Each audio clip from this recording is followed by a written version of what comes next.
State of Mankind. How much do you know? Excerpts from How the Spectre of Communism is Ruling Our World. 28. Since the 1960s, a variety of anti-traditional movements, including modern feminism, sexual liberation, and gay rights have risen to prominence in the West. The institution of the family has been hit the hardest. In the United States, the Family Law Reform Act of 1969 gave a green light to unilateral divorce. Other countries soon rolled out similar laws.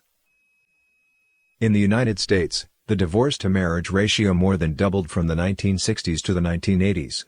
In the 1950s, about 11% of the children born in a married family saw their parents divorced, and in 1970, the ratio soared to 50%.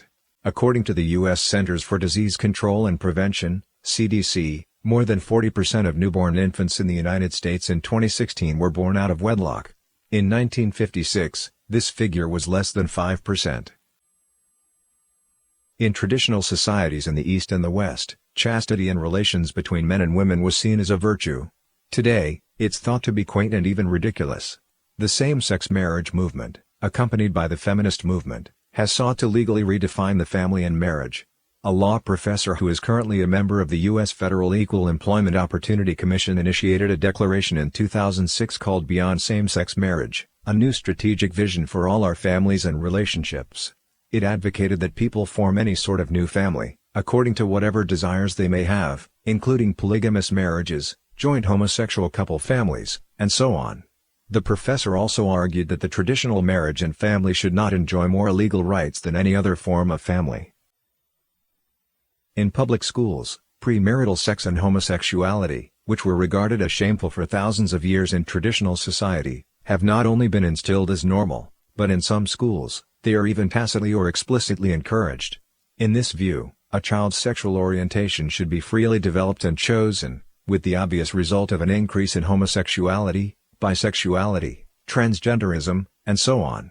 For example, in 2012 the Rhode Island School District banned a school's tradition of holding father-daughter dances and mother-son baseball games, saying that public schools have no right to instill in children ideas such as that girls like to dance or that boys like baseball.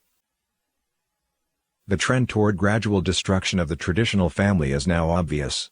The elimination of the family advocated by communism will become a reality before the long-promised elimination of class differences.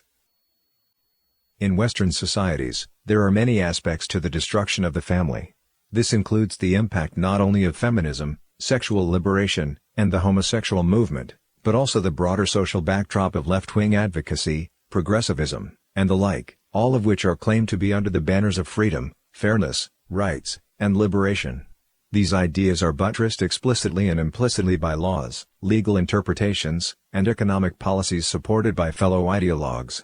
All of it has the effect of inducing people to abandon and transform the concept of the traditional marriage and family.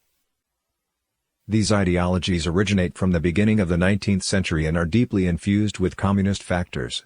The evil specter of communism excels at continuous mutation and deception, which has led to constant confusion about what exactly people are supporting when they endorse these policies and ideologies.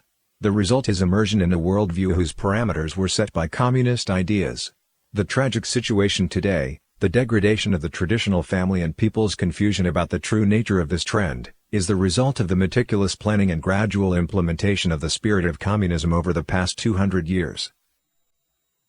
The consequence is that not only is the family eliminated as a basic unit of social stability, but traditional morality established by God is also destroyed, and the role the family plays in passing on and nurturing the next generation in a framework of traditional beliefs is also lost.